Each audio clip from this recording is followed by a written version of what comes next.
Hi, I'm Bob with the Windsor Karcher Group. Thanks for joining us today as we discuss the Cadet 7, the Admiral 8, and of course the Clipper 12. Now the nice thing about these three pieces of equipment is literally if you know one, you pretty much know them all. Now looking at the front of the machine, whether it be the Cadet 7, the Admiral 8, or the Clipper 12, you'll see the accessory ports. First one's going to be for the vacuum, the second one's going to be for the solution itself.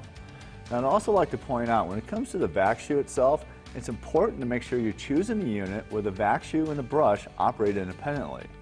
Now the reason why is because there's not an even floor anywhere. So if we have a rigid vac shoe, you'll probably catch the highs, but you're going to miss the lows, which will lead to streaking down the road because of inconsistent dry times. The easiest way to figure that out, simply grab the vac shoe, pull up on one side, see if it's spring loaded. Try that before you actually buy an extractor, because again, if the vac shoe and the brush don't operate independently, you're not going to get the results that you're hoping to achieve. Let's go and take a look at the brush at this point. To remove the brush, whether it be the Cadet 7, the Admiral 8, or the Clipper 12, remember, if you know one, you know them all. What you're going to do is simply reach inside, grab a hold of the brush itself, and pull down from the bearing side. That will allow you to reduce the brush, to be able to clean it, and actually clean the brush housing as well. Let's go ahead and take a look how easy it is to remove the jets on this machine. To remove the solution jets on these three pieces of equipment, it's very, very simple. They're all quarter turn release jets. Now what that means, you simply take the jet, push up on it slightly, take it a quarter turn, and the jet will come right out for you. Now for maintenance tips on this, don't be using drill bits, paper clips, toothpicks, or any sharp objects that can distort the jet. Because what that's going to lead to is streaking in the carpet and obviously undesirable results. It's very, very simple to clean them. Let them sit in a cup of hot water overnight, and that'll typically take care of it. Worst case scenario, you may have to let them sit in a cup of vinegar. It's a very mild acid, and that will actually break down any residue that's left in the jets as well. Most important thing, don't lose them, because you're going to need them next time around. Now let's go ahead and take a look at the brush height adjustment. Now the important thing to remember is how to properly adjust your brush height. Now there's a lot of confusion around this. So what we recommend is simply turn your brush switch on. Lower it notch by notch until you physically hear it hit your carpet. Now a lot of people will stop there, while some other people will actually take it one notch further, and that's fine. The important thing to remember is that the tip of the bristle cleans everything, while the side of the bristle cleans nothing at all. So make sure your brush height is adjusted accordingly to get the desired cleaning results. Now let's go ahead and take a look at how you access the solution tanks on the Cadet 7, the Admiral 8, and the Clipper 12. Now you probably have already guessed it. Solution capacity on the Cadet 7, you guessed it, 7 gallons. Solution capacity on the Admiral 8, you guessed it again, 8 gallons. Solution capacity on the Clipper 12, 12 gallons. Again, very, very simple. To access the solution tanks on the Cadet 7, Admiral 8, and Clipper 12 are very, very simple. What you're going to do is simply remove the recovery tank, and that'll give you access to the solution tank to be able to fill it. Now one thing we actually give you on the Admiral 8 and the Clipper 12 is a nice fill hose. So an important note to remember, when you're using the fill hose, don't just simply attach it to a faucet and walk away, because you could possibly make a huge mess. So when you're done with it, go ahead and put it back inside the solution tank, replace your recovery lid, and you're good to go. Now let's go ahead and talk about the recovery tank itself. Whether we're talking the Cadet 7, the Admiral 8, or the Clipper 12, it's important to remember on how to properly put the lid on top of the actual recovery tank. It's very, very simple. What you're going to do is line up the tab that's on the lid with the notch that's on the tank, and it goes on properly for you every time. The other thing I want to point out, when you're in the operator's position, when you're utilizing this machine, we should always see water being pulled through the right side of the machine itself. Now inside the recovery tank, we have two different ports. We have a right port and we have a left port. Now like we've already discussed, the right port, in normal extraction mode, we should always see water come through the right port, and that's going to dump right inside the recovery tank. Now in the left port, we actually have a float shutoff device. It's designed, obviously, if the water level gets too high, your foam level gets too high, it's designed to shut the flow to the vac motor off.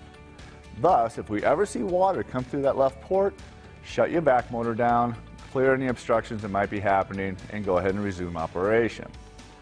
Now to drain the recovery tanks is very, very simple. Locate the recovery drain hose that's in the back of the machine, open the yellow cap, and it allows you to drain 100% of the recovery water. Now from there, let's go ahead and work our way up and let's look at the control panel itself.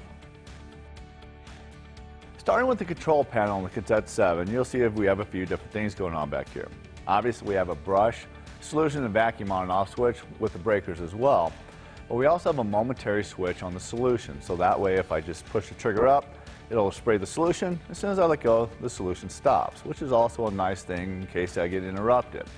The other thing you're going to notice on the handle on the Cadet 7 is actually fixed to the tank itself, which makes it very durable, especially when you have to transport this machine from job site to job site. Now when I jump over to the Admiral 8, we still have the same things going on, but just slightly different configuration.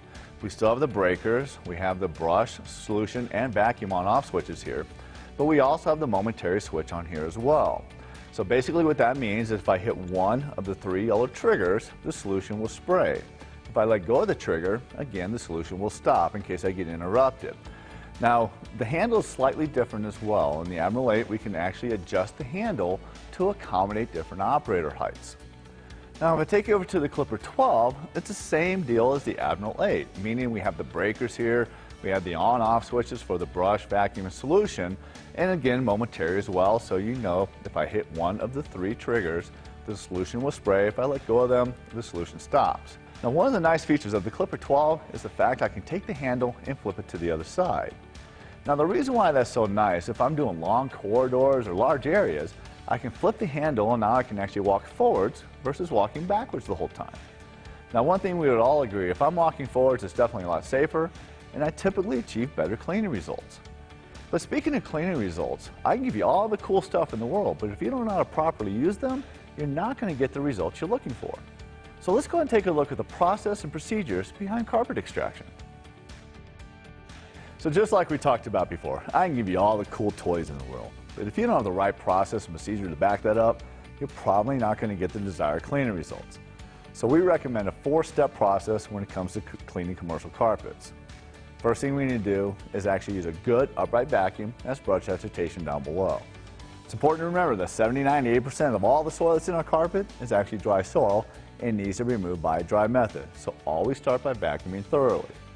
Second step is apply our pre-spray. Now yes, there's a lot of folks out there using a 1 gallon or even a 2 gallon pump-up pre-sprayer, which actually works okay. But it doesn't work as well as this machine, but let me tell you why. This machine comes standard with a 50 psi pump. Has a fixed jet that's angled perfectly every time. Underneath we have counter-rotating brushes. Now what the counter-rotating brushes are designed to do is actually lift that nap a little bit so we can get all this stuff down here you normally can't get and get it to the top and get it out. And trust me, that will keep your carpets fresher a lot longer. Now if we've done the first two things correctly, the only thing this machine is really doing is just rinsing all that soap and stuff back out of the carpet. Now it's important to remember, don't use just water. Hard water removes about 15% of all the stuff we put in, soft water about 30%, but extraction rinse about 90+. So again, use your extraction rinse and it'll turn out really well for you.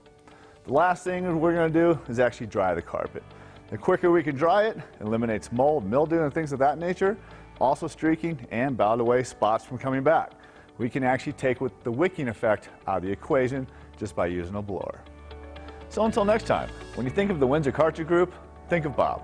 Better operating budgets.